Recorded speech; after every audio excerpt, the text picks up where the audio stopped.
I gotta keep focused as much as I can so all of you understand what is happening to us, that the left is sheltering Joe Biden. They want to just coax him to the finish line like Weekend at Bernie's, okay? And that's not original. It's been all over the place. They want to coax him to the finish line without ever exposing him to anything that every other real candidate for president has ever been exposed to.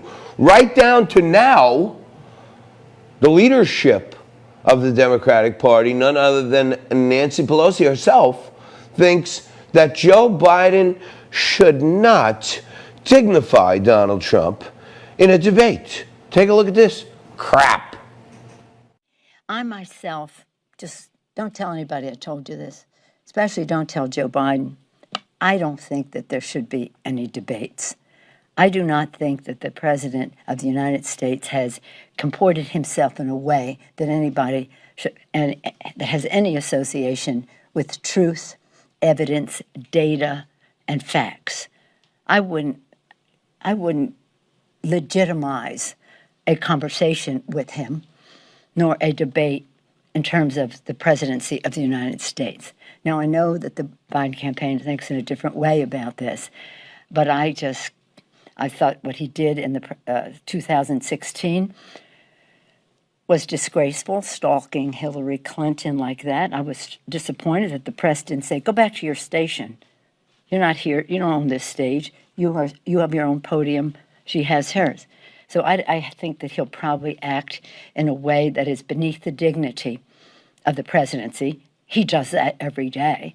But I think he will also belittle what the debates are supposed to be about. And they're not to be about the skullduggery on the part of somebody who has no respect for the office he holds, much less the democratic process. Why else would he try to undermine the elections in the manner in which he is doing? So if Joe Biden asked you what I thought about it, I don't think that he should dignify that conversation with Donald Trump. You ask them any questions, both of them. Just take their own stage for any number of conversations about any subjects. Hold them accountable. What are they proposing? What is their vision? What is their knowledge? How are we going to get it done? How do they connect with the American people? Let that be a conversation with the American people, not an exercise in skullduggery. Yeah, let that be a conversation with the American people. No, because the American people, we want to throw all the standards and norms out the window. We don't want to see the two men who may be commander-in-chief of our military and lead our country. We don't want to see them match wits. We don't want to hear them put their platforms out there. We don't want to see how fit they are to take some incoming. And I don't think Donald Trump's like, I'll debate like 5 times if you want, okay? And there's almost a fine line for Trump here if it comes to debating, because, there's, this old thing like, you can't hit a kid with glasses, There's a point where it might be such a mismatch that if Trump goes too hard and crushes him, then they're going to start feeling sorry for Joe because he's like dazed and confused when he's dazed and confused coming into the debate. I was going to say fight because he reminds me of, I spent a lot of time producing content around boxing and boxing stuff, and I'm a big boxing fan. And you see fighters sometimes, they call them a shot fighter. They're shot.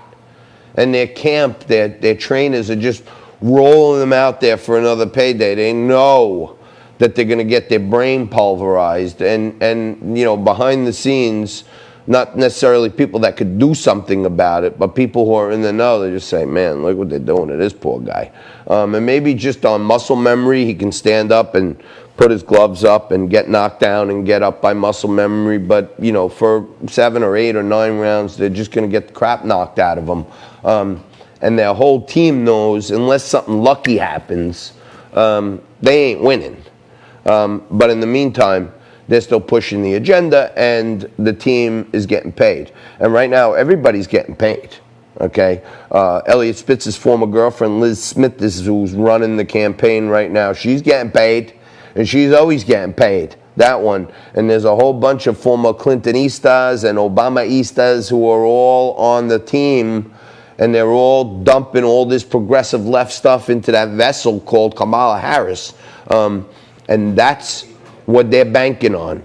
Sneak Joe in, don't expose him. If something can happen, we get a narrow victory. And then you heard Nancy Pelosi right there say, basically, that Donald Trump is already, screwing with the election. So she's already setting up to not even accept the election results. You had Hillary Clinton the other day coming out and saying no matter what, Joe Biden shouldn't concede. He shouldn't accept the election results, much like she tried to do until it was clear that she had got pounded.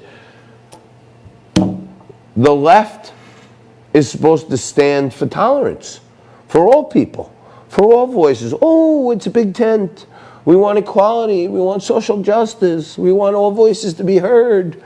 Love everyone. Free love. Free college. Love. Okay?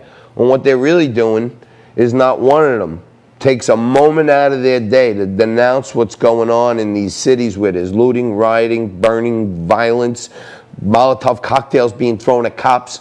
Nobody denounces that. But they all want to get out there in front of you and tell you what a horrible, horrible person the orange man in the White House is. That's the whole story here. Orange bad, we good. Okay, that's the whole thing. Orange man bad. Democrats good. They're not good. They're the worst vermin on earth. And most of the progressive cities that are burning, and there's fires in Baltimore and parts of New Jersey and all these places. A study from 2018 by Orkin, the National Pest Control Company, the same cities that are being looted and rioted and everything else, they're all the top 10 in the rattiest cities in the country. So, when you're led by rats, you have the rattiest city, and Nancy Pelosi's another one of the biggest rats around, worth $150 million by working in Congress practically her whole life. We'll take a quick break. We'll kick off hour 2 right after this. Don't go nowhere.